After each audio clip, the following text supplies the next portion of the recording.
తెలంగాణ జాగృతి అధ్యక్షురాలు కల్వకుంట్ల కవిత కీలక ప్రకటన చేశారు. కొత్త పార్టీని ఏర్పాటు చేస్తున్నామని, మే నెల మొదటి వారంలో ముహూర్తం చూసుకుని పార్టీని ప్రకటిస్తామని తెలిపారు. తమ పార్టీ పేరులో తెలంగాణ ఉంటుందని స్పష్టం చేశారు. వచ్చే అసెంబ్లీ ఎన్నికల్లో తాను సిద్దిపేట లేదా బోధన్ నియోజకవర్గాల నుంచి పోటీ చేసే అవకాశం ఉందన్నారు. అయితే సిద్దిపేట మొదటి ప్రాధాన్యత అన్నారు. తెలంగాణలోని జాగృతి భవన్ లో ఏర్పాటు చేసిన మీడియా సమావేశంలో ఆమె మాట్లాడుతూ ఆర్టీసీని ప్రభుత్వ సంస్థగా మార్చే ప్రక్రియను త్వరితగతిన పూర్తి చేయాలని డిమాండ్ చేశారు.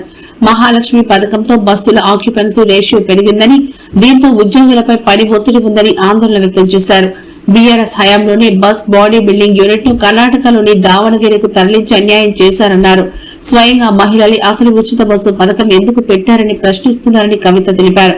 ఉచిత బస్సుల కారణంగా మహిళా ప్రయాణికుల సంఖ్య పెరిగిందని, అందుకు అనుగుణంగా బస్సుల సంఖ్య పెంచాలని డిమాండ్ చేశారు. మహిళలతో పాటు వికలాంగులు కూడా ఉచిత బస్సు సౌకర్యం కల్పించాలని ఆమె డిమాండ్ చేశారు.